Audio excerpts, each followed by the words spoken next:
Mindset tricks. Sometimes I like to employ clever little mental tricks to stick with a good habit. One reader named Kaylan wrote, I quit smoking by assigning my cheat days progressively farther in the future. I never quit for good. I only quit until my next cheat day. This helped with cravings because the choice was not between right now or never, it was right now or later. Ken applied a similar strategy to his habit of eating fast food. I started small when I quit bad habits like eating McDonald's all the time and drinking soda. I told myself I would take a week off, then said 2 weeks. That continued. This month I made it 4 years without McDonald's and 15 months without soda. Another person used the pointing and calling strategy I discussed in chapter 4. They wrote, I quit smoking by saying a mantra out loud every time I wanted a cigarette. Your brain tricks you. Which I think changed my thinking from the subconscious part of my brain to the logical part. Kena used a little math and a clever visual trick. I stopped drinking soda.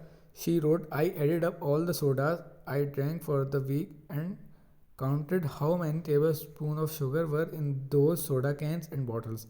I began to scoop the amount of sugar into an enormous bowl. The visual did it for me. I had to break that habit. Habit tracking. Finally, I would like to close with one of my favorite strategies, habit tracking.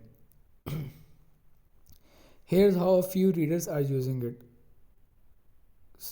Kindly sent me an email saying, I purchased a large wall calendar and started building the chains. This really works for me. I like to build that chain. There are 6 months of red X's on my calendar. I am healthier, have lost 30 pounds, feel stronger, exercise more, garden, read more, work on my small business, and practice my French. The easiest way to start tracking your habit is to use the templates provided in the habit journal.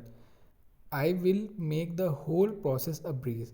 My favorite approach is to pick a very tiny version of your habit and track that. For example, I have been tracking the habit of reading one page. For the last month, one reader named Gunter read something similar. I have done a simple workout every day for over half a year. Now I manage to stick to it by changing the scope. When I don't have time for a full set or don't feel like it, instead of skipping altogether, I do an abbreviated session. It also mark it in my calendar. Hopefully these short stories give you some ideas on how to build better habits in your own life. If you would like to learn more about the strategies discussed above, check out Atomic Habits.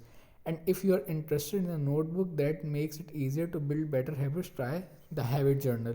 But no matter what, keep taking action in small ways each day. It is so gratifying for me to see people making real changes in their life because of these ideas. As always, thanks for reading.